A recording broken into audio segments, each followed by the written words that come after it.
In celebration of the spirits of community and exploring the creative use of riverine between Northeast India and its eastern neighbors, the Asian Confluence River Festival Nadi 2016 held in Shillong on July 15 to 16.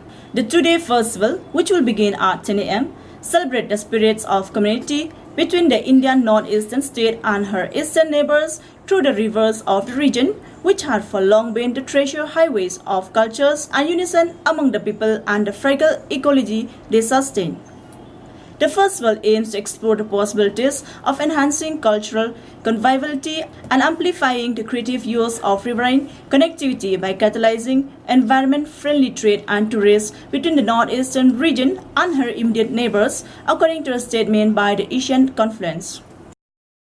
That flow from India to Bangladesh, but India is not just an upper riparian, there are also a lower riparian. There are rivers that flow from Nepal and Bhutan into India, from the Tibetan Plateau into India. This is the same source for rivers that flow into Myanmar.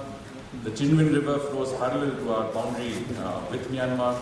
So rivers are an important aspect of our relationship with all of the countries in our neighborhood. And of course, the third point, which I think is very important, is that all of this links up with the northeastern part of India.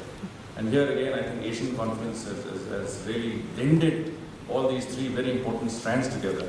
And in doing so, has brought together, I think, very prominent thinkers, academics, and those who can really contribute to the debate on how we can cooperate together for mutual benefit. I think that's the most important thing, that whatever we do has to benefit you, has to benefit us, has to benefit everyone. And that's the basis on which we can proceed ahead. Now, when we speak, of course, of the construct under which we are operating, I can think of three or four. One is the concept of BBI, Bangladesh, Bhutan, India, Nepal. We have made some very good progress in looking at how we can address cooperation in the common rivers that we have in some sort of a joint river management